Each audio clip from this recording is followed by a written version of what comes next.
Hello friends, back to my channel. आज हम दोबारा से आपके लिए एक नई कथा लेके आए हैं। उम्मीद है आपको मेरी ये कथा बहुत ही ज़्यादा अच्छी लगेगी और इस कथा को सुनने में आनंद ज़रूर आएगा। तो गाइस चलते हैं। उससे पहले अगर आप मेरी वीडियो पे नहीं हैं तो लाइक एंड सब्सक्राइब जरूर कीजिएगा। तो गाइस अगर ये वीडियो अच्छी लगे तो लोगों के पास शेयर कीजिएगा जिससे सबको धर्म लाभ होए। चलिए शुरू करते हैं वीडियो। बोलिए सत्यनारायण महाराज की जय। सभी धर्म प्रेमियों को मेरा प्रणाम। आज मैं आपके सम्मुख कामदा एकादशी की कथा लेकर प्रस्तुत हुआ हूँ। इस कथा में युधिष्ठिर ने भगवान श्री कृष्ण से पूछा, भगवान आप मुझे श्रावण मास के कृष्ण पक्ष की एकादशी की सविस्तार कथा सुनाएं। उस एकादशी का नाम तथा उसकी विधि का वर्णन करें जिससे सभी का उद्धार हो और इसमें कौन कौन से देवताओं की पूजा होती है सविस्तार वर्णन करें। श्री कृष्ण भगवान बोले, हे राजन, मैं एकादशी की कथा सुनाता हूँ, सुनो। एक समय इस एकादशी की पावन कथा को ब्रह्मा जी ने नारद जी से कहा था, सो मैं आपको सुनाता हूँ। नारद जी ने पूछा, भगवान आज मेरी श्रावण माह की कृष्ण पक्ष की एकादशी की कथा सुनने की इच्छा है, अतः आप एकादशी की व्रत कथा विधि सहित सुनाएं। ब्रह्मा जी ने कहा, नारद तुमने मुझसे यह अत्यंत सुंदर प्रश्न किया है, अब आप ध्यान लगाकर सुनिए। श्रावण मास के कृष्ण पक्ष की एकादशी का नाम कामदा एकादशी है। इस एकादशी की कथा के सुनने से ही वाजपेय यज्ञ का फल मिलता है। कामदा एकादशी के व्रत में शंख, चक्र, गदाधारी विष्णु भगवान की पूजा की जाती है। जो मनुष्य इस एकादशी को धूप, दीप, नैवेद्य आदि से भगवान विष्णु की पूजा करते हैं, उन्हें गंगा स्नान के फल से भी बड़ा फल मिलता है। यही फल सूर्य, चंद्र ग्रहण, केदार और कुरुक्षेत्र में स्नान करने से मिलता है। श्री भगवान विष्णु के पूजन का फल समुद्र और वन सहित पृथ्वी दान करने से और सिंह राशि वालों को गोदावरी नदी में स्नान करने के फल से भी अधिक प्राप्त होता है। व्यतीपात में गंडक नदी में स्नान करने से जो फल मिलता है वह फल भगवान की पूजा करने से मिल जाता है।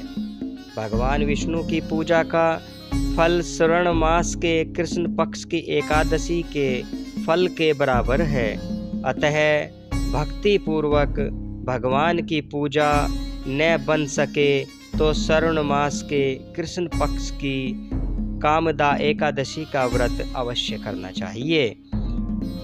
आभूषण से युक्त बछड़ा सहित गोदान करने से जो फल मिलता है वह फल कामदा एकादशी के व्रत से मिल जाता है।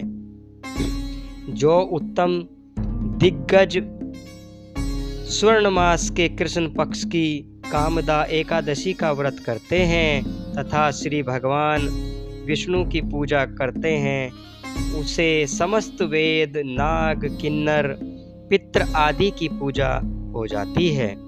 नारद स्वयं भगवान ने अपने मुख से कहा है कि मनुष्य को आध्यात्म विद्या से जो फल मिलता है उससे अधिक फल कामदा एकादशी का व्रत करने से मिल जाता है। इस व्रत के करने से मनुष्य अंतिम समय अनेक दुखों से युक्त यमराज तथा नरक के दर्शन नहीं करता।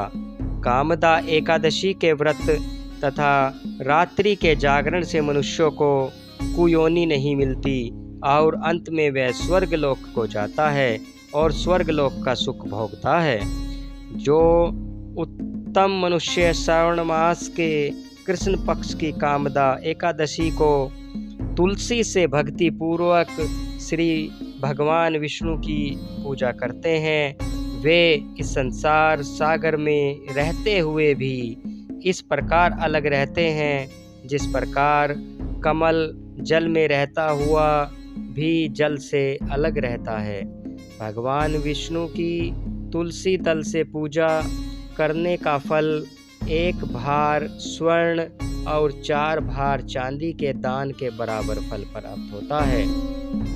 श्री भगवान विष्णु रत्न, मोती, मणि, आभूषण आदि की अपेक्षा तुलसी दल से अधिक प्रसन्न होते हैं। जो मनुष्य भगवान की तुलसी दल से पूजा करते हैं उनके समस्त पाप नष्ट हो जाते हैं।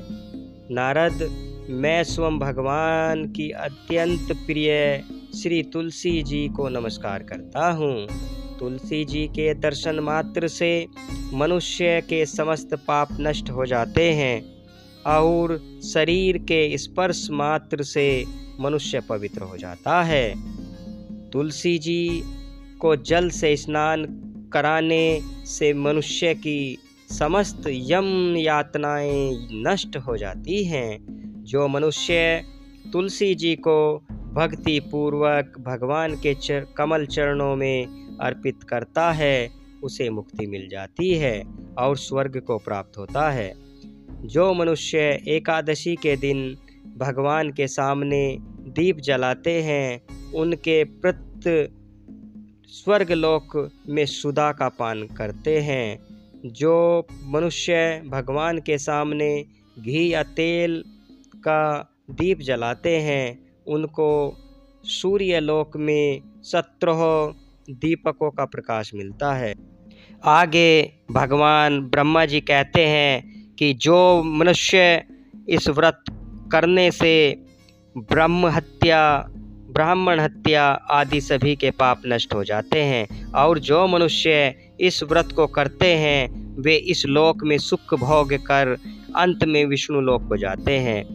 इस कामदा एकादशी के महात्म्य के स्वर्ण और पठन से मनुष्य स्वर्ग लोक को जाते हैं। यही कथा का समापन होता है। बोलिए सत्यनारायण महाराज की जय, बोल शंकर भगवान की जय, सभी देवी देवताओं की जय। जय श्री श्याम श्री श्याम श्री श्याम, जय हो हरे के सहारे। गाइस, आपको ये कथा बहुत ज़्यादा पसंद आई होगी तो लाइक एंड सब्सक्राइब जरूर कीजिएगा और कमेंट कीजिए और जल्दी जल्दी शेयर कीजिए।